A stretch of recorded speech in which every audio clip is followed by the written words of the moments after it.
Y entonces, hoy en día, tenemos que estar cuidando nuestra vida espiritual, ¿verdad? Porque estamos siendo influenciados pues por la literatura, por la televisión, por las películas, y entonces esto está trayendo una decadencia moral y nos rodean por todas partes. Pero la pregunta es esta para ti, mi amado. ¿Qué de tu propia vida, querido hermano?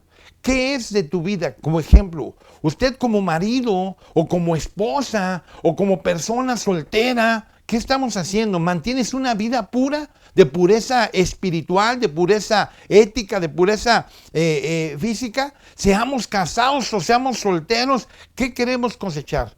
La Escritura nos habla, el apóstol Pablo, a través del libro de los Gálatas, en el capítulo número 6, en el versículo 7 y 8, nos dice, no, que no nos engañemos, que Dios no puede ser burlado, pues todo lo que el hombre sembrare, esto también segará.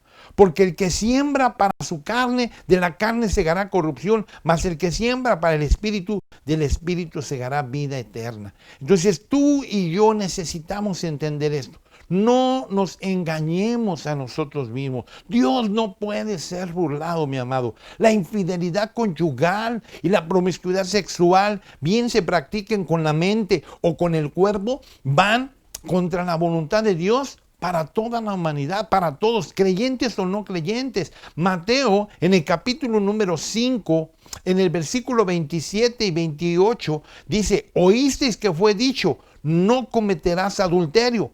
Pero yo os digo que cualquiera que mira a una mujer para codiciarla, dice, ya adulteró con ella en su corazón. ¿A qué grado llevó Jesucristo esta pureza moral, verdad, en la vida de los hombres? Que muchos de ellos protestaron, ¿verdad? Sí, muchos de ellos no querían de alguna manera seguir estas instrucciones básicas para la vida de un creyente. Hoy en día nosotros debemos de ser mejores que aquellos tiempos antiguos, hermanos. Una solución básica para crear la pureza moral, tanto en nuestras familias como en la iglesia, consiste en designar, ¿verdad?, a estos ancianos, en crecer como líderes espirituales en nuestros hogares, para ser puestos como líderes espirituales en la iglesia, que estemos completamente sometidos a la normalidad de Dios. Esta es la normalidad de Dios. Un hombre de pureza, ¿verdad?, de pureza moral, de pureza espiritual, ¿verdad? Eso es lo que de alguna manera nos está demandando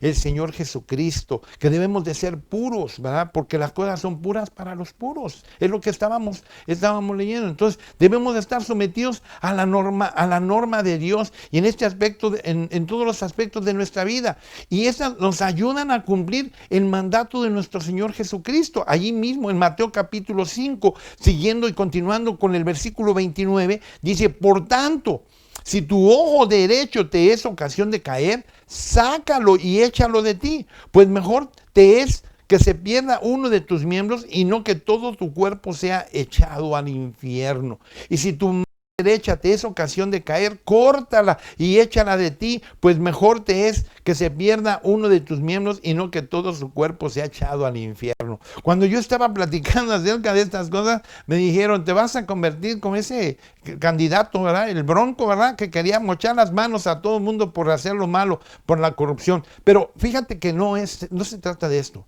Se trata de que cuides tus miembros, ¿verdad?, para no caer, ¿verdad?, en una inmoralidad, para no caer en aquello que a Dios le desagrada, de tal manera que nosotros debemos de cuidar ese aspecto moral, ético, espiritual en nuestras vidas, porque lo que queremos es ser líderes, lo que queremos es ser ancianos para ser puestos en la iglesia como eminencias. Entonces, la pureza moral es importante para que tú y yo podamos desarrollar, ¿verdad?, nuestras vidas, y nuestras vidas sean un modelo a seguir, ¿ok?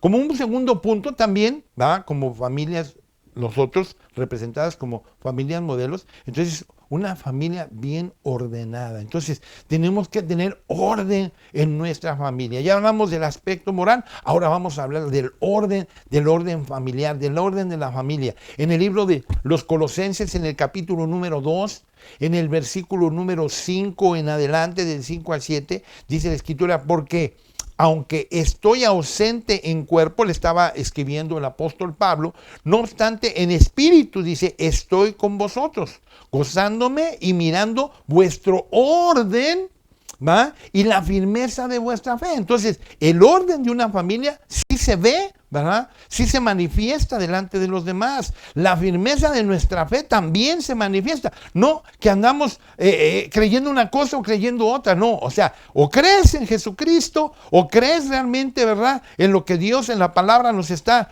declarando que vamos a ir al cielo, ¿verdad? Entonces, nuestra fe en Cristo es lo que nos va a dar. Por tanto, dice el apóstol, está rogando el apóstol, de la manera que habéis recibido al Señor Jesucristo, andad en Él, andemos en Cristo, hermano, andemos en Jesucristo, ¿va?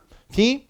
En el versículo 7 dice, arraigados y sobreedificados, ¿sí? En Él y confirmados en la fe, así como habéis sido enseñados, abundando en acciones de gracias. Amén.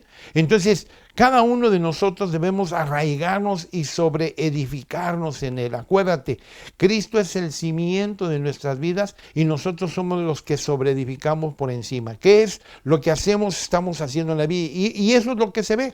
Yo comenzaba unas construcciones y el dueño, ¿verdad? Me decía, oye, es que ya le invertí mucho y no se ve nada. Y digo, es que estamos en los cimientos, es que el cimiento va por debajo, es lo que va a sustentar lo que viene arriba.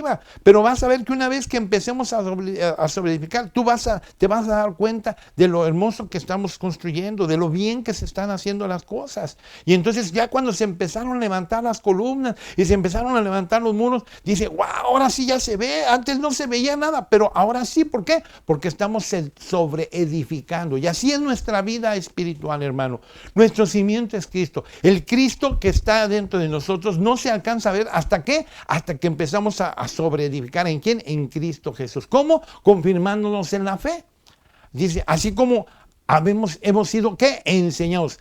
Tenemos que ser enseñados. No hay un, como decirte, esta carrera no es autodidacta, hermano. Aprendemos mucho, sí, ¿va? Pero siempre lo tenemos que filtrar a través de la iglesia, a través de los hermanos, a través de los siervos, a través de los pastores, a través de todas las personas que van a dar testimonio de lo que somos realmente en la vida, ¿verdad? De lo que estamos haciendo nosotros en la vida. Entonces, tú y yo, ¿verdad? ¿Sí? A través de estas acciones de gracia, ¿verdad? Nos vamos a dar cuenta cómo estamos haciendo lo que es correcto. Ahora, Pablo consideraba que el hogar bien ordenado es una verdadera prueba de madurez espiritual tanto del hombre como de la familia y de su capacidad también para dirigir a otros cristianos, especialmente si este hogar ha pasado por pruebas, ¿verdad?, del tiempo, ¿verdad?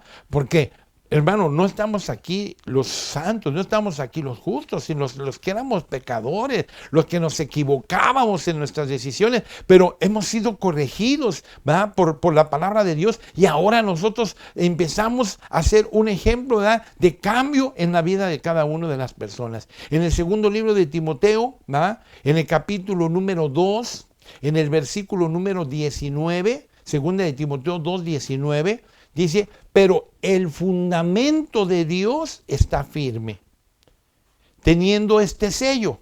Hay un sello que nos caracteriza. Conoce el Señor a los que son suyos, ¿sí? Y apártese de iniquidad todo aquel que invoca el nombre de Cristo. Entonces nuestro sello es el Señor. Él nos sella. ¿Cómo? Cuando nosotros nos apartamos de toda iniquidad. Porque invocamos el nombre del Señor, que es el Señor Jesucristo. Entonces, cuando tú y yo estamos guiándonos a través de esto, entonces estamos dando, ¿verdad? Estamos mostrando el fundamento que es Dios en nuestra vida. Cuando toda la familia está sometida a Jesucristo y la esposa está dedicada a su marido. Hay a veces que la esposa tiene mucha chamba porque también trabaja y también está en la casa. Bueno, así también los hombres también trabajamos, debemos de apoyar en la obra de la casa también, ¿verdad? Y los hijos, ¿verdad?, van creciendo, van respetando de manera particular a sus padres, a su madre, y lo aman, y hay una solidez, ¿verdad?, una sólida evidencia de que este hombre, ¿verdad?, o de que esta familia ha llegado a la madurez espiritual y psicológica, inmoral. Ciertamente podrá gobernar entonces la iglesia de Dios, ciertamente se podrá poner como eminencia en las cosas de Dios. De repente vamos a ver a la familia, pero vamos a aquellos que estamos cambiando, aquellos que verdaderamente estamos poniendo por testimonio a Cristo Jesús. En 1 de Timoteo, capítulo 3, versículo número 5, dice la Escritura, pues el que no sabe gobernar su propia casa, ¿cómo cuidará entonces de la iglesia de Dios? ¿Sí? Entonces, si aprendemos a gobernar nuestra casa, si aprendemos a gobernar, bendito Dios, cómo estamos, el comportamiento en nuestras casas, en nuestros hogares y a la sujeción de nuestros hijos, entonces vamos a ser puestos para cuidar la iglesia de Dios. Eso está en 1 de Timoteo capítulo 3, verso 5. Pero si no es así, mi amado, si no es así, puede haber serios problemas en la iglesia. Si este hombre es designado como un guía espiritual o como un líder espiritual o como un anciano de la iglesia. En primer lugar, la misma debilidad que hizo de él un marido y un padre deficiente, hará que sea un líder deficiente también en la iglesia. ¿Sí? Alguien que tenga deficiencia. En segundo lugar, si él acepta tal posición, su familia le mostrará menos respeto. ¿Sí? Y le causará aún mayores problemas en el hogar. No lo van a respetar sus hijos, no lo va a respetar su esposa. En otras palabras, hermano, al pasar por alto este importante criterio de madurez, podemos empeorar las cosas tanto en su casa, en su familia y bien en la iglesia. ¿Sí? Entonces, hay una advertencia que nos está dando el Señor. Ese es algo que de alguna manera aprendemos a través de los encuentros en la vida del hombre, en la vida de la mujer. Nos advierte el Señor. El hecho de que algunos hijos creyentes, ya crecidos, se aparten de la voluntad de Dios, no siempre significa que su padre no haya dado la talla o el modelo a seguir, ¿verdad? El hogar no es una isla, hermano. ¿Sí? Las influencias del mundo se sienten algunas veces. No importa cuán puro sea el ambiente cristiano en el hogar. A veces los hijos no ceden a esto. Y desafortunadamente se pierden. Además, tan pronto como los hijos se van del hogar, ¿sí? Satanás, cuando ve un comportamiento de este tipo, puede algunas veces lograr acceso a ellos en formas que necesariamente ponen en entredicho la efectividad a veces de los padres. ¿Sí? Entonces, de modo que hay que tener cuidado. Hay que tener cuidado. Lo que Pablo hace es establecer un principio general para todos y cada uno de nosotros. ¿Sí? Que debemos de estar trabajando en nuestra propia familia. Una familia bien ordenada. Entonces, esa familia refleja, por lo general, que hay una madurez en los padres, ¿sí? Pero una oveja negra en la familia no siempre es un elemento que descalifique a un cristiano para ser un buen líder espiritual en la iglesia. Es verdad, sin embargo, que si un hijo descarriado o una hija, ¿verdad?, perjudica la reputación del padre, de la madre, de la familia en alguna comunidad en particular, sería sabio que ese padre no tuviera pues una posición, ¿verdad?, de prominencia en la iglesia, ¿verdad?, y que estuviese trabajando, desarrollando su crecimiento espiritual para que esto se diera, ¿verdad? He oído mucho, ¿verdad?, especialmente comentarios de líderes, ¿verdad?, que con los cuales llegamos a tener relación, diciendo, es que yo fui llamado al ministerio, ¿verdad? Mi familia no, mi esposa no, ¿verdad? Y ellos van a dar sus cuentas a Dios. Sí, todos vamos a dar cuentas a Dios, pero uno de los principales, ¿verdad?, medios que nos llama el Señor como liderazgo es que mantengamos en orden nuestra casa, nuestro hogar, que lo llevemos bien, ¿verdad?, que haya un orden en ellos. Y en estos están incluidos nuestro matrimonio, nuestra relación con nuestra esposa y la relación con nuestros hijos. Entonces es muy importante, ¿verdad? Para que ellos podamos ser un modelo a seguir, ¿verdad? Y por último, una meta para todo hombre cristiano. Debemos de tener una meta, la cual vamos a alcanzar, hermano, en su momento preciso, ¿verdad? En el libro de los Filipenses, el apóstol Pablo, en el capítulo número 3, versículo del 12 al 14, nos habla precisamente acerca de esto. Hay una meta. Y el apóstol Pablo, ¿verdad? Aún habiendo alcanzado la meta, dice, yo sigo adelante, ¿verdad? ¿Por qué? Porque no nos vamos a frenar, ¿verdad? ¿Sí? Nuestra meta no era ser los líderes, nuestra meta no era ser los excelentes creyentes, sino dar un crecimiento más, ¿verdad? Hoy nos manifestamos como pastores, como líderes, pero queremos crecer más, ¿verdad? Queremos alcanzar más, ¿verdad? Los apostolados que Dios tiene preparados para todo hombre, para toda persona, ¿verdad? Que en su crecimiento. Entonces, Filipenses, ¿verdad? Dice, no que lo haya alcanzado ya, ni que ya sea perfecto, dice el apóstol Pablo, sino que prosigo por ver si logro hacer aquello para lo cual fui también asido por Cristo Jesús. Acuérdate, la meta es convertirnos a la imagen del Hijo. Entonces, dice el versículo 13, hermanos, yo mismo no pretendo haberlo ya alcanzado, pero una cosa hago, olvidando ciertamente lo que queda atrás y extendiéndome a lo que está por delante. Entonces, yo tengo que seguir desarrollando, yo tengo que seguir creciendo, voy corrigiendo, voy amoldando, voy atrayendo, ¿verdad? ¿Para qué? Para seguir adelante. Y dice, prosigo a la meta, al premio del supremo llamamiento de Dios en Cristo Jesús. Entonces, ser un buen marido y un buen padre, tener una familia bien ordenada, hermano, debe de ser una meta de todo hombre creyente, de toda persona creyente, ¿verdad? ¿Sí? Todos los maridos cristianos o creyentes debemos de amar a nuestras respectivas esposas. Pero entienda el concepto amar, ¿verdad? Amar significa entregarlo todo. Jesucristo nos amó de tal manera, Dios nos amó que entregó lo mejor que Él tenía, que fue la vida de su Hijo. En el libro de los Efesios, capítulo 5, versos del 25 al 27, habla acerca de esto. Marido, amad a vuestras mujeres así como Cristo amó a la iglesia y se entregó a sí mismo por ella, para santificarla, habiéndola purificado en el lavamiento del agua por la palabra, a fin de presentársela a sí mismo una iglesia gloriosa, que no tuviese mancha, ni arruga, ni cosa semejante, sino que fuese santa y sin mancha. Efesios capítulo 5, versos del 25 al 27.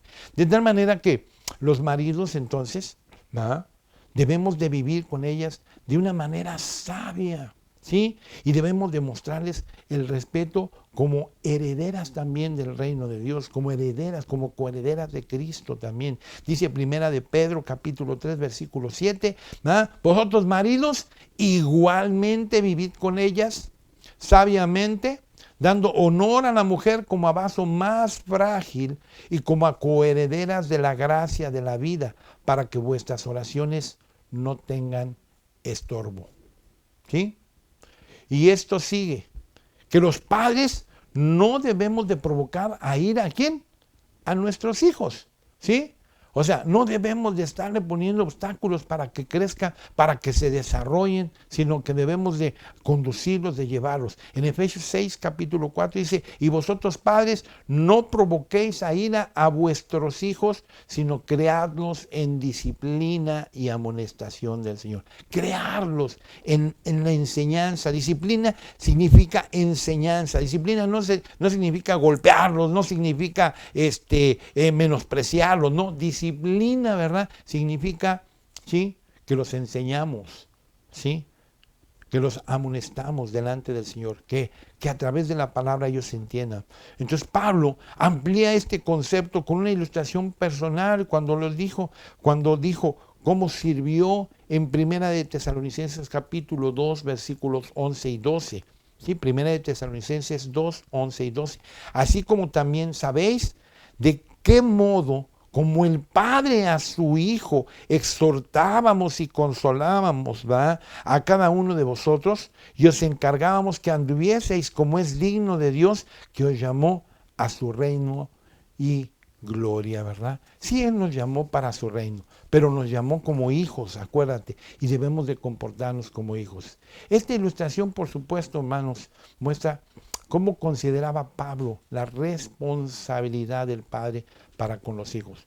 No solo tiene que sostener a su familia, sino tiene que exhortarla, tiene que consolarla, tiene que amonestarla, tiene que enseñarla, tiene que levantarla, a cada hijo en particular, a que viva como es digno de Dios, ¿sí? Esa es nuestra meta, ¿verdad? Entonces, si yo aplicara en mi vida personal todos estos tres conceptos, pureza moral, ¿verdad? Mi vida, tener una meta, ¿verdad? Tener en orden mi casa, mi hogar, todas estas cosas, ¿cómo las puedo yo aplicar hacia mi vida personal? Dice, segundo libro de Tesalonicenses, en el capítulo número 1, versículos 11 y 12, por lo cual asimismo oramos, ¿verdad?, siempre por vosotros, dice el apóstol Pablo, para que nuestro Dios os tenga por dignos de su llamamiento y cumpla todo propósito de bondad y toda obra de fe en su poder, para que en el nombre de nuestro Señor Jesucristo sea glorificado en vosotros y vosotros en Él por la gracia de vuestro Dios y del Señor Jesucristo. Entonces Pablo estaba orando para que hubieran estos aspectos, ¿verdad?, en la vida de la familia. Entonces, hermano, si yo pudiera ver a la luz de este mensaje que yo te estoy proporcionando el día de hoy, que yo te estoy entregando, y tú seleccionar, ¿verdad?, un aspecto de tu vida personal, ya sea como familia, ya sea como marido, ya sea como esposa, o como aún persona soltera, en que usted, ¿qué necesitas crecer espiritualmente? ¿Qué necesitas hacer espiritualmente? ¿Para qué? Para desarrollar estos modelos y ser un modelo de presencia como familia ante los demás en Cristo Jesús. Dice Colosenses capítulo 1, verso 28, a quien anunciamos, amonestando a todo hombre y enseñando a todo hombre en toda sabiduría, a fin de presentar perfecto en Cristo Jesús a todo hombre. Entonces, esta es la finalidad de este mensaje. ¿Va? Que te podamos presentar delante de Jesucristo, ¿va?, como un hombre bueno, como un hombre perfecto en Cristo Jesús. El único perfecto es Cristo. Pero si tú manifiestas estas características que están en Cristo o que están en algunos modelos como Pablo, como Tito, como Timoteo, ¿verdad?, que se manifiestan delante de Dios, entonces seguramente tú vas a ser una familia, una persona, un hombre, una mujer modelo. ¿Para qué? Para seguir. Entonces decide cuál será el paso básico que tú vas a tomar, ¿ah?, o que vas a dar inmediatamente para crecer en la madurez en este aspecto de tu vida. Si tú dices, ya hasta aquí estoy bien, ten cuidado, porque hay muchas cosas que nosotros tenemos que aprender. Aún siendo buenos esposos, sabemos que hay cosas que podemos mejorar. Aún sabiendo que somos buenos hijos, hay cosas que debemos de trabajar, carácter, sometimiento, palabras, ¿verdad?, de nuestra boca. Hay muchas cosas que podemos hacer. ¿Para qué? Para que todo salga bien. ¿Y qué vamos a hacer? Vamos a hacer todo lo necesario para que Dios bendiga, ¿verdad?, nuestras vidas por la obediencia y la transformación que vamos a tener, porque eso es lo que hemos decidido, seguir a Cristo. Amén.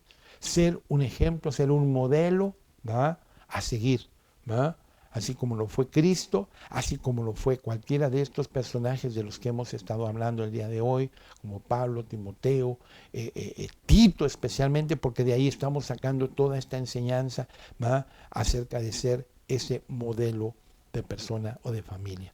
Así es que, mi amado, yo te invito a que tú hagas lo necesario, pero especialmente que reconozcas aquellas áreas de tu vida que necesitan ser transformadas para crecer, para desarrollar, y tú puedas ser un buen testimonio para todos los demás, tanto en casa como en la iglesia del Señor. Así es que, Padre, yo oro, yo bendigo a partir de este momento, yo declaro bendición en la vida de cada uno de mis hermanos, la vida de toda familia que hoy nos está oyendo, que nos está escuchando. Yo sé, bendito Dios, que puede haber circunstancias, situaciones que a veces no nos permiten este crecimiento, pero si las ponemos delante de Dios, si las reconocemos delante de Dios, Él va a empezar a obrar en nuestras vidas. No ha sido sencillo. Yo tengo más de 30 años buscando de estas cosas de Dios. Y hay muchas cosas que tengo que perfeccionar, hay muchas cosas que tengo que ayudar a mi vida para que se manifieste, ¿verdad? Aspectos físicos que no puedo hacer o no puedo cambiar, mi voto, mi forma de verme, pues muchos dicen que se pinte el pelo, que se pinte el bigote. Bueno, lo podíamos hacer, pero especialmente hablamos del carácter que está transformando Dios en nuestra vida. Eso es lo importante delante de la presencia de Dios. Nuestra vida como ejemplo. Así es que yo bendigo a tu familia.